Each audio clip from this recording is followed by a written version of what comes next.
Taking one step at a time.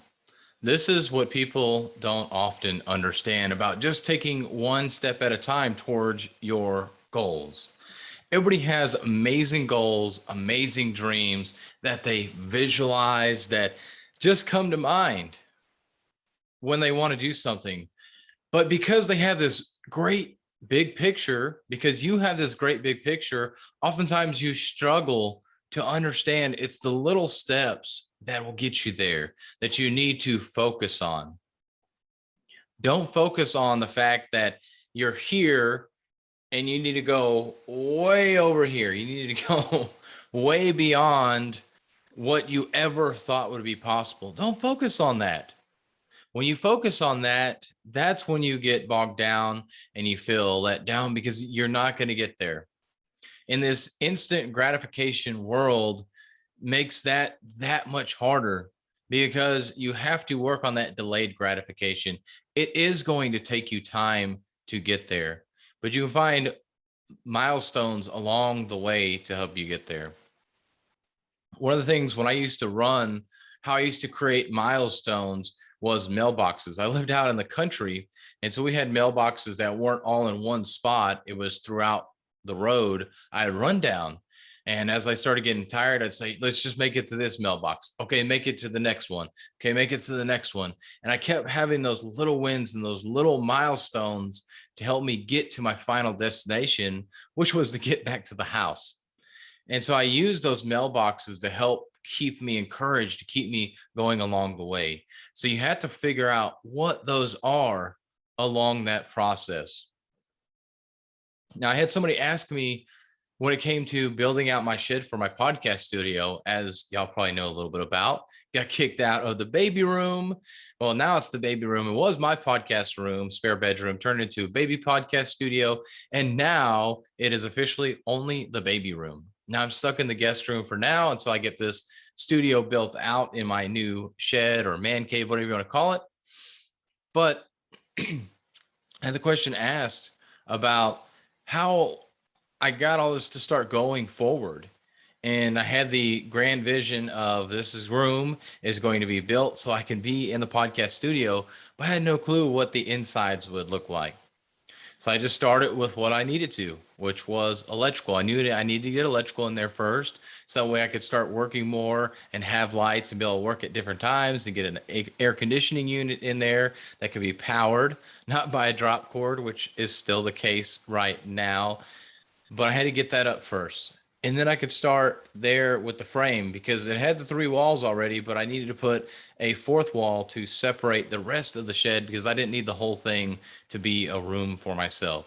So I had to build that frame out.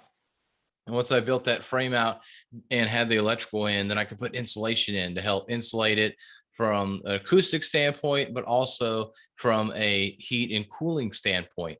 And then from there, I was able to put drywall up. So I was able to measure that out because now I had the walls, I had the dimensions, I had the electrical boxes in the places they needed to be. And then I'm still waiting on one wall here, but this is where I'm at currently. I finally got electrical and internet pulled over there. So I had to use Cat 7 cable, which I had to figure out what was going to be the best. How far did I need to go? And I guess going back, I had to figure out where I was going to place this shed. And even with that, my family was like, why would you place it there? It's under all these trees and it's really tight spot. But when they got it there and I put it there, the family realized, oh, wow, that was actually a really good spot. You know, it keeps it a little bit cooler because of the trees and the shade. So some of this comes with natural abilities, if you will. Some of this comes by just thinking through it and actually taking some action.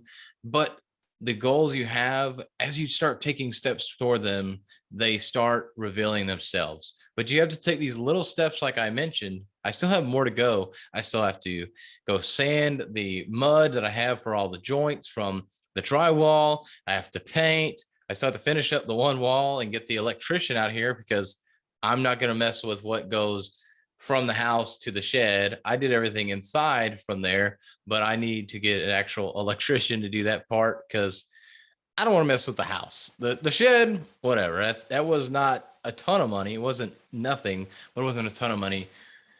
but I want to make sure I do that right. But I also had to figure that out. But the thing is, I figured out the things that I needed to do and started taking action on those. Of course, I couldn't do every single thing at once.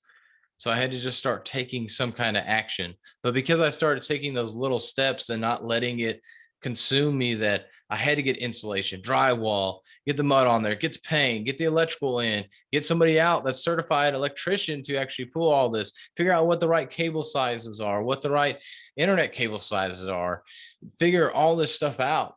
I could have gotten very overwhelmed by that, but I just took it one step at a time. And that's what you have to do with anything in life. Don't allow yourself to get consumed by all of the stuff that needs to get done. So if you do that, you're always going to feel like a failure. You're always going to feel like it's so far away. Going back to my analogy of running and just going to that next mailbox, it wasn't about getting to the very end. Of course, that was the ultimate goal, but I focused on one mailbox at a time, and that kept me motivated enough. And it's the same thing for you when it comes to building something, whether it's a business, whether it's trying to get speaking engagements, whether it's just trying to be a better version of yourself.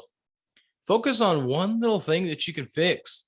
And once you fix that, go on to the next thing. Take one step at a time. And I promise you, you'll get way further than anybody else out there. I'll leave you with one last analogy, which I talk about a lot. Would you rather have $1 million or start out with the penny? So you get $1 million immediately on day one, and that's it? Or you start out with a penny on day one, but it doubles every day for 30 days. Taking the penny is a smarter choice. Why? Because at day 30, it's worth about $10 million. That simple compounding action of doubling every single day actually makes it 10 times greater than just by getting it all up front and at once. So it's the same thing with your goals. That goal that you achieve, the things that you do and achieve will be that much greater physically, monetarily, whatever quantifiable metric you use, it'll be that much greater simply because you didn't receive it all at once. You actually had to work for it. Really, to me, emotionally, it becomes that much better because you're going to appreciate it more. Just like somebody being given a ton of money versus somebody who had to work for that same amount of money, the person that worked for it is going to appreciate a lot more than the person that was just given it. So enjoy the process, take it one step at a time, and you will achieve your goals.